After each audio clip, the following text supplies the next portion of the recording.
Now, this is just my opinion, all right? I'm sure a lot of you right now are disagreeing with me right now, and that's completely fine. I've heard of umpires actually having access to stats, and I'll let you in on a little secret. Welcome to Halve the Contest. This is where we talk about all the hot topics in AFL footy, the ones that divide opinion, separate me from you and you from every other football fan in the country.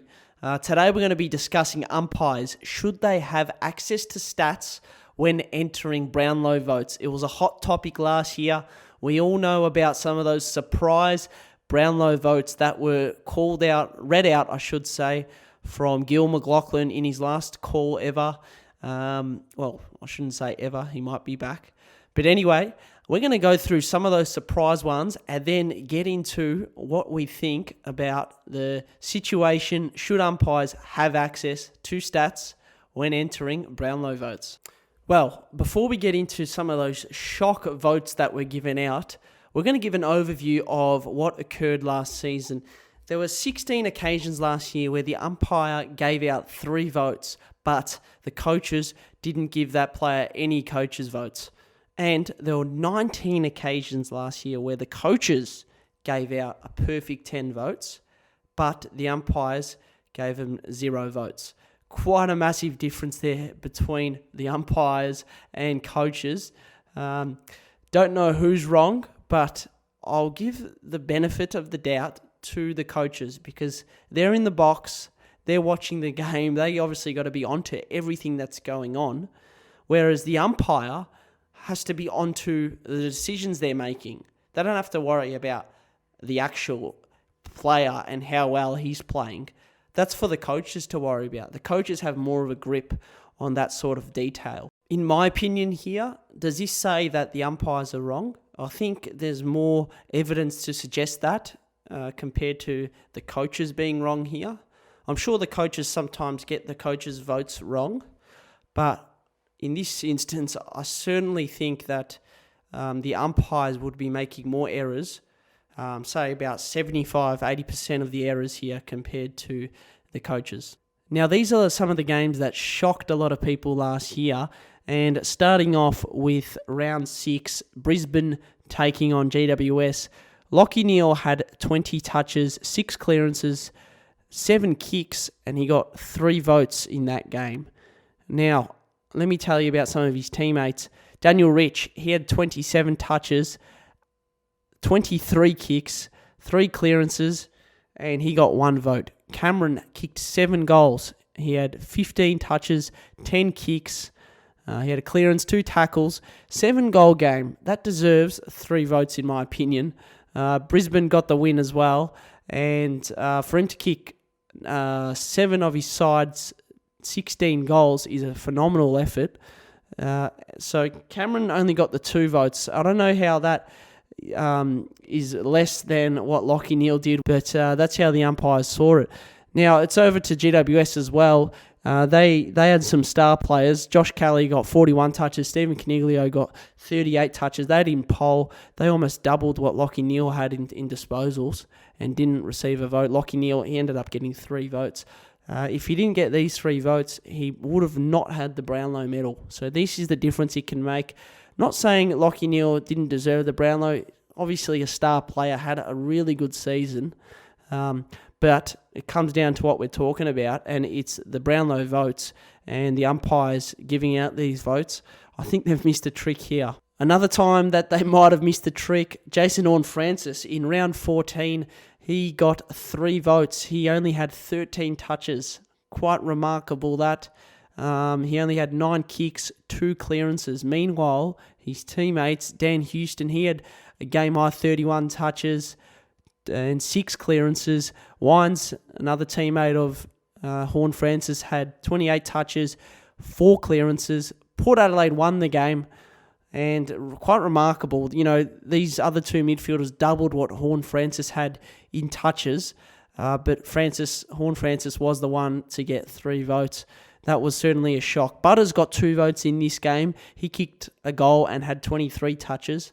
But I just don't know how they've come up with Horn Francis here. He himself would be shocked about it, but he'd be taking the votes, there's no doubt about it. Another one I wanted to point out, round 24, Melbourne beat Sydney. Errol Goulden, however, he had 42 touches and kicked 2 goals. Incredible performance, that is. There's no doubt about it. It doesn't happen too often. He only had 1 vote in that game. Bailey Fritsch, he kicked 5 goals. He got 2 votes. And Viney, he got 3 votes. He had a good game. He had 29 touches, 13 kicks, 3 clearances, and 12 tackles. Credit to him, he played well. But Errol Goulden, he had 13 more touches, kicked 2 more goals than Viney, and he misses out on 3 votes.